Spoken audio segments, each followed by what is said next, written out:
we growed up in South Memphis, which is a rural area. Area with a lot of crime, but we didn't really consider that being crime because we was young at the time. My mother was a nurse.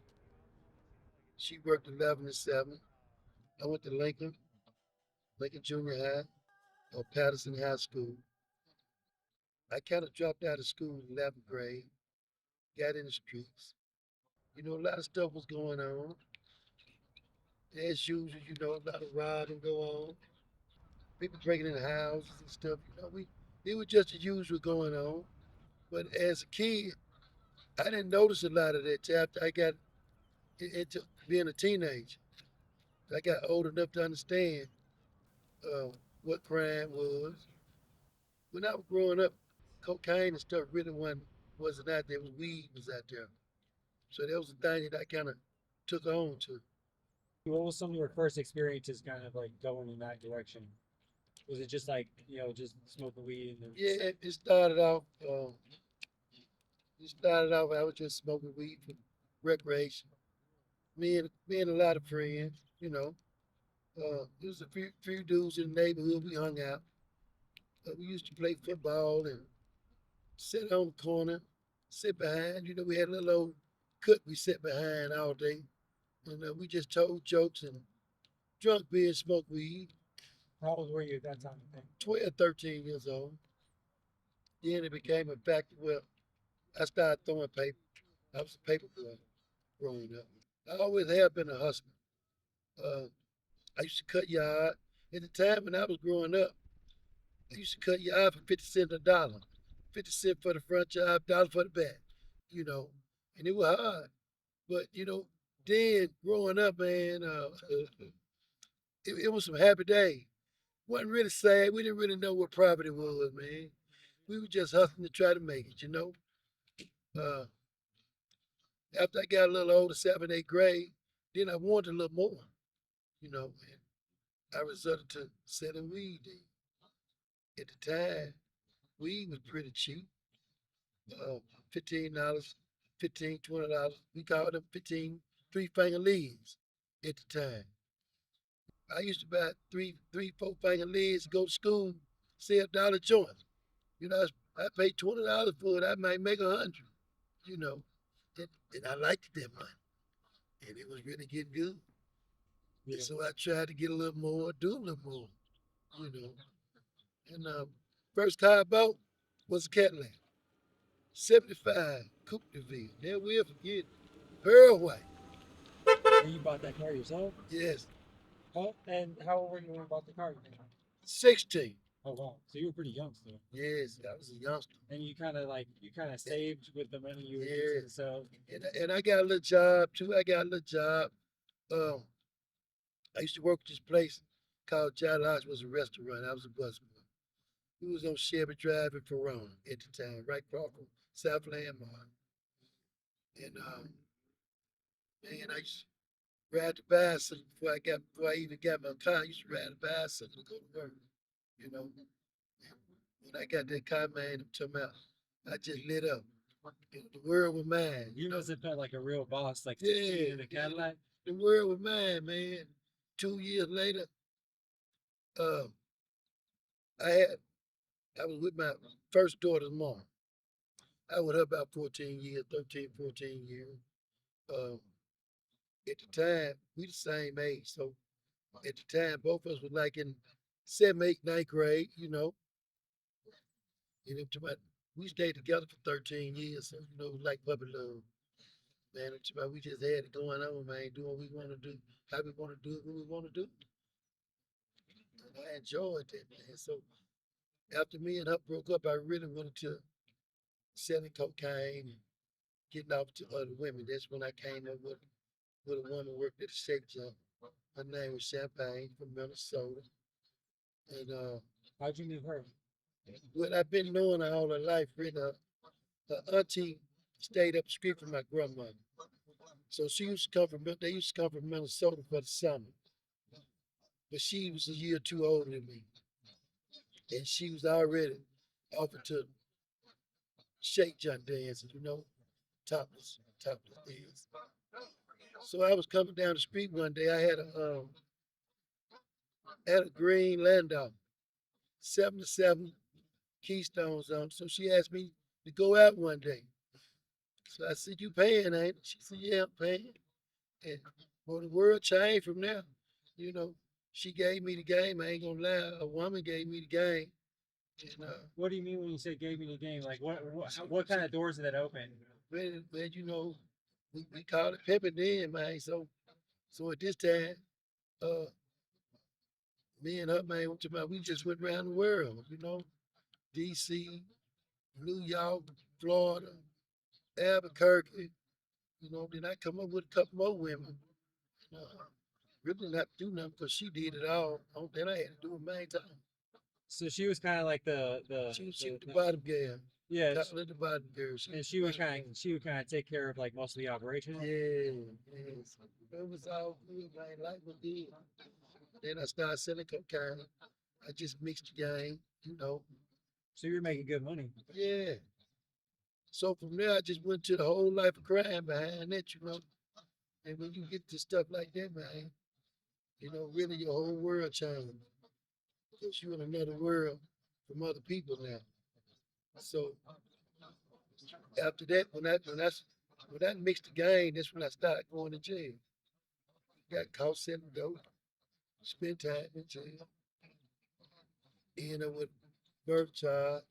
So wait, so the first charge was just like a drug charge, Yeah, my first charge was drug charge. and then from there you got charged with from the drug. Was it from like drugs, selling Yeah, drugs that got? really from the truth. Talk to me about like what happened. What happened was I had got robbed, and what really brought this about when I got robbed, I knew ended up knowing the people that robbed me.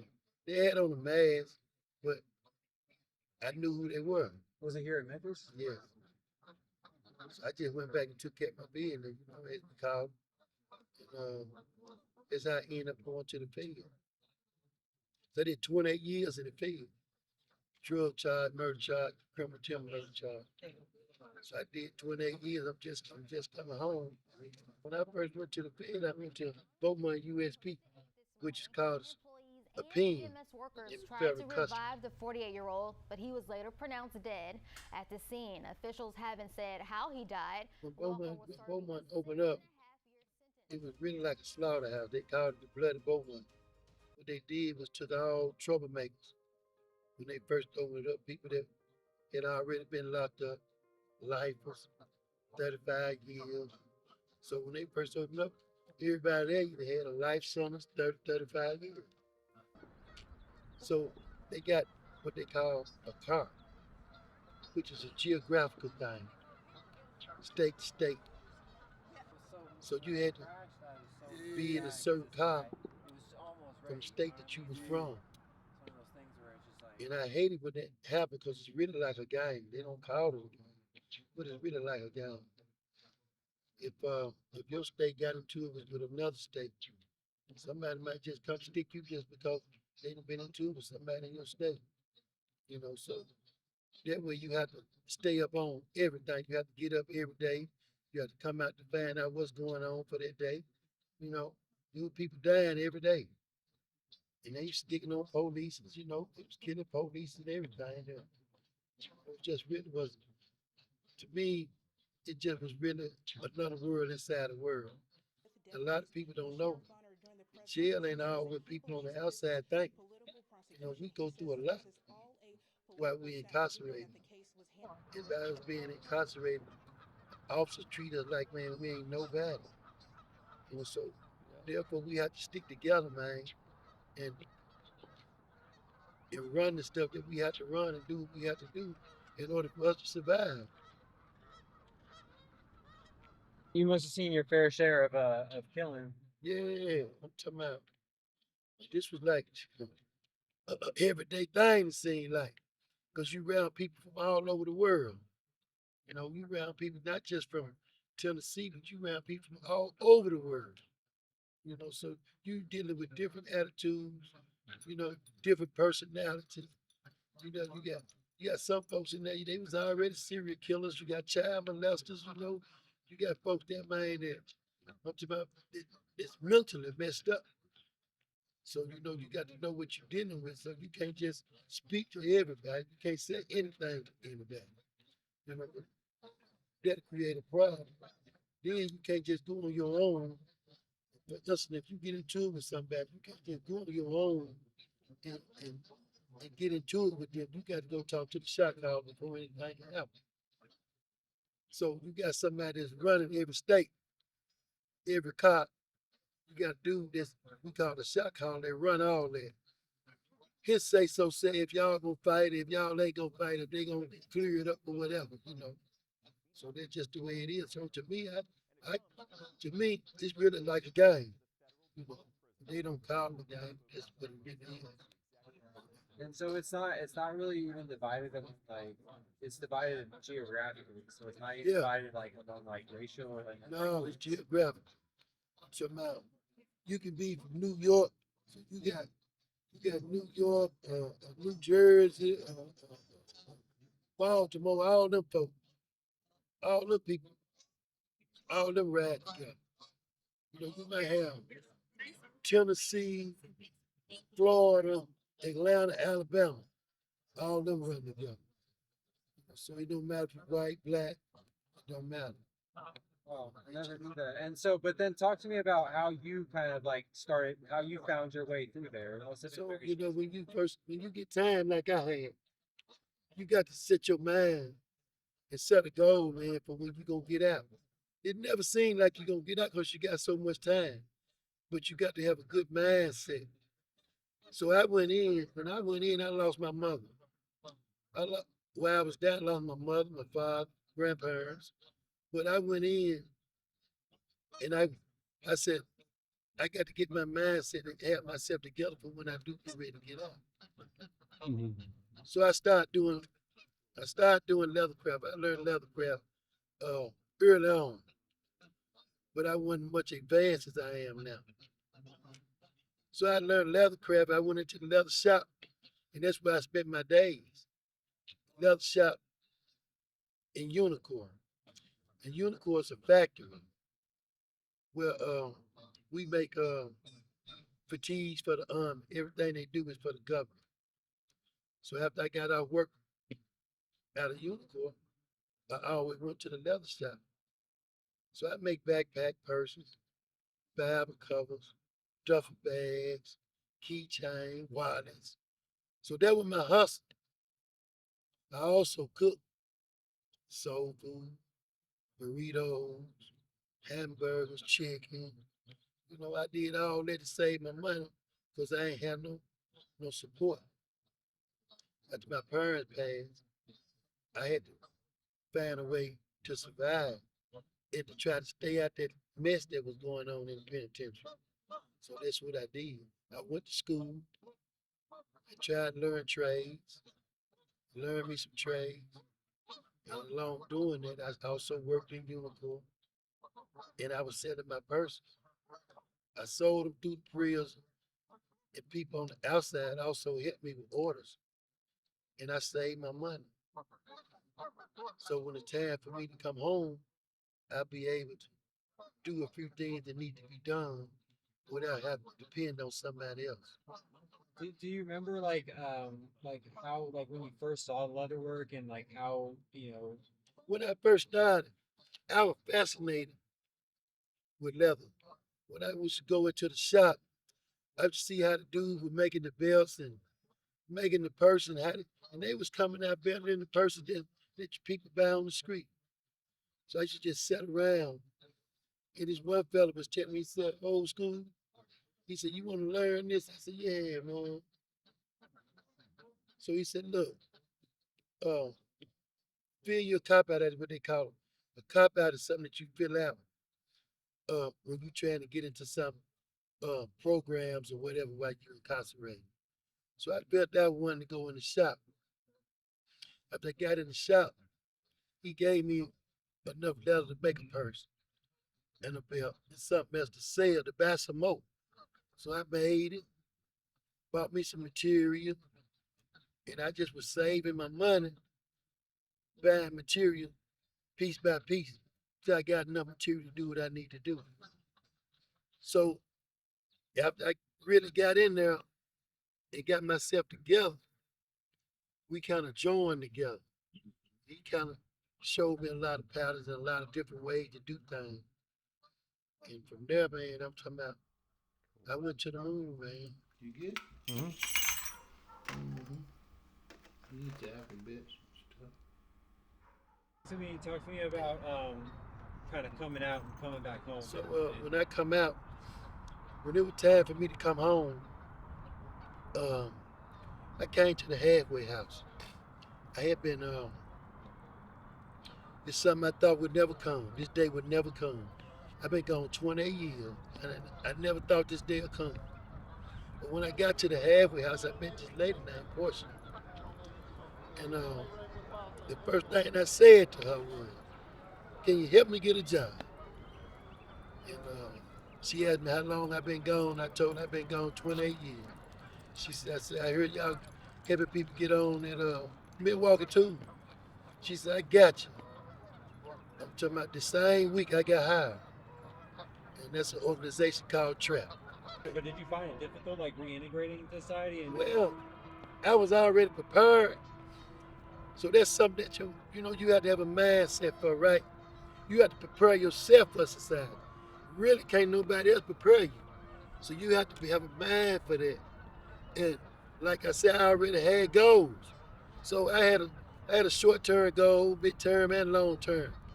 My goal, my number one goal was to get me a good job, get me a nice car, get me a house, and get me a business. So I have accomplished everything but the business so far. I got a good job, I got a nice car, and I got a house. And now I'm up trying to get my business together. Now that's the next goal. Now that's my long term. So now that's where I'm on right now. And man, you just don't know how good it feels to be out here. It ain't hard. Yeah. People say it is, but it ain't. All you gotta do is set your mind to it. what do you Know think, what you want. yeah? What do you think are some like misconceptions people have about people who have been through the criminal justice Where system? people that have been in my situation, the people always say, "You ain't gonna go back and do the same thing.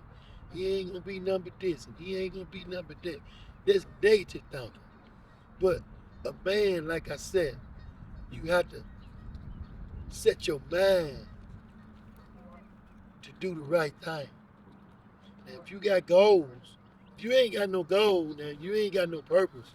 Yeah, you gonna fall back to crime.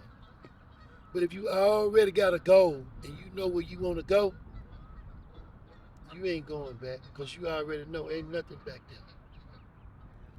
Talk to me about the your leather your brands and what it's All right, my called. brand is CG, Chalmers Brown. Now I come up with that, but that's my first name and my middle name. And I come up with that logo and that brand when I first started. And I said, I came up with it because I said I want to go all the way with it. So that's what I did. I come up with the logo. And up to when I put my all in this. And this is something, this is a passion for me. I design persons. I design bags. And I've been doing this now for 30 some years. And I'm very good at it. Yeah. What is it like when you're kind of So, designing it, when you're in that mindset and you're so when working you with in the other? mindset of designing a person, it's already in your mind. All you doing is manifesting it. You already got a picture of it. So now you manifesting it. And as you manifesting the picture that you got in your mind, you can add to it, take away from it. You know, you can make it how you want to make it. So I might come up with a design and I might change it right in the middle of making it. And it's something, it's something so unique that when you do picture making a certain person, you can make that person over and over again without a pattern. It just, I done got so good. It's just, I can do a whole lot of over and over again. I can make them different sizes, big, medium, and small, you know, and I can make them versatile. You can give me an idea and I can manifest it and bring it to reality, you know.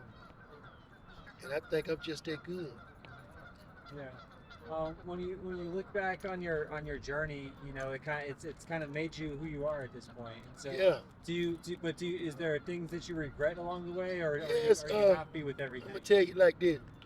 I regret that. I regret that I picked that pistol up. I'm gonna tell you that because it took too much time out of my life. But when you growing up, your pride is something that you know you honor your pride. You ain't gonna let too much happen to you without going back. You know what I'm saying? Retaliating on. But I done learned that's a lot of things now that I can turn my back on. You know, because I got a big picture. I got kids, and I did a lot to my kids by going to the penitentiary. I got a daughter that growed up without me. I got an older daughter. She did have me in her life, but then I was took out of her life because of my ignorance. You know, and and that hurt me. You know, I cried plenty days and plenty nights. I got a son that I was out of his life, and I just hate that I wasn't there much as I could have been to make him the man that he should be.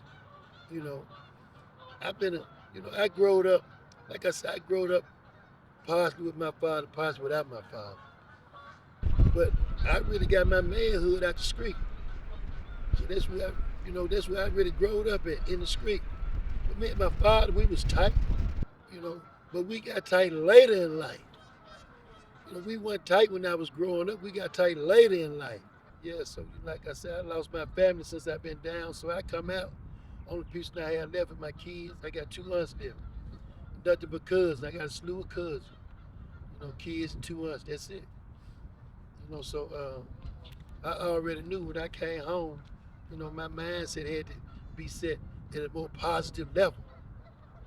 You know, so it takes that in order to make it. So you got to think positive, and whatever goals you had set, you just got to go straight ahead with it with no side, with no distractions. And that's what I do. You know, when I just set my mind to things, and I'm gonna, I come out here to let you know, man. You know, I'm a man, so I ain't trying to go back to jail, man. So my thing is to do and get my goals together and complete them as such, so I can live a productive life. Yeah. And that's what I've been doing. Staying out of trouble, keeping a good job, Yeah. and I'm just trying to live a productive life now.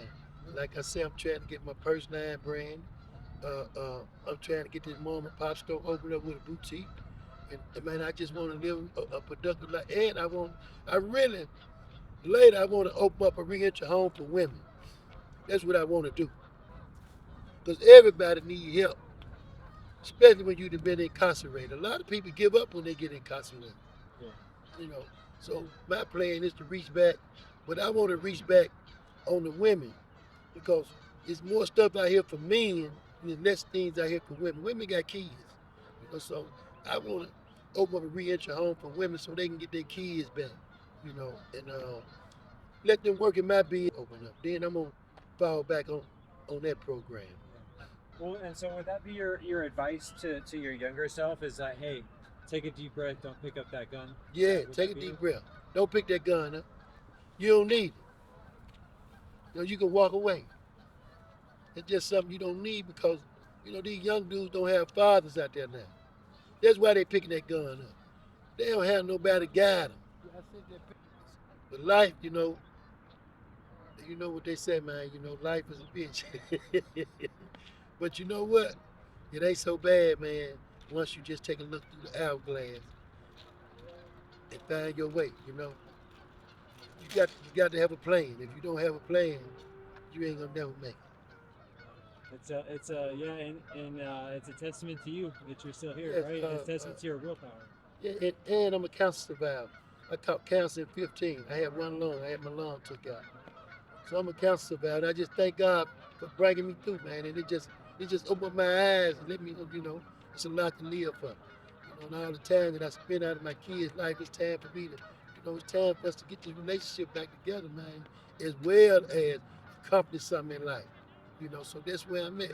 And, You know, my daughter just got accepted to the Doctors Association, and you know, man, I'm so proud of her, man. You know, it's my oldest girl. Her name is Nikisha. You know, I got a son named Greg. I got another daughter named Brianna. Um, Man, I'm talking about, I'm just so happy to be able to be out here, man, to spend time with them, man. You know, 'cause, man, like I said, I thought I'd never make it. So you so what so to you like the future's very bright, the future's very hopeful. Very bright. I'm talking about, man, the sky's the limit. The sky's the limit for me, man. The way my mind is now, man, and how I feel, and I know I got God on my side, so everything that I, you know, everything I got planned, all the goals that I got set, gonna be accomplished It just takes without a time. doubt. Just gonna take time, without a doubt. Like I said, I can accomplish everything, not but the business. You know, I got a building on lock for that. Like I said, but I need a little help. You know, I need a little fun and somebody to help me a little bit. You know, but other than that, it's all good, man. You know? And I'm gonna try to, like I said, I'm gonna try to help people that's coming out. I'm gonna try to reach back and get something back, but I got to get where I need to be first. Yeah. Well, on that note, that's perfect. Anything else you want to add? You want to let people out there know? Well, you know, I'm just looking for something out, like I said, to help fund me, to help me out, man, on my personal line. Help me get my little old business together. I'm trying to get a business on Highway 70 right now. I'm trying to open up a store, a mom and pop store with a boutique in it, where I can sell my leather work and get together. Somebody can help me get my personal line brand and get me somewhere. I'm just looking for it. I've been gone 20 some years, 28 years. I only been home right 6 months, and I've accomplished a lot within 6 months. So I am serious about what I'm doing. You know, I just thank God that somebody watch me. I'm going to the sky, baby. Uh huh. Yeah. I love it. I love it. All right, Mr. Chalmers.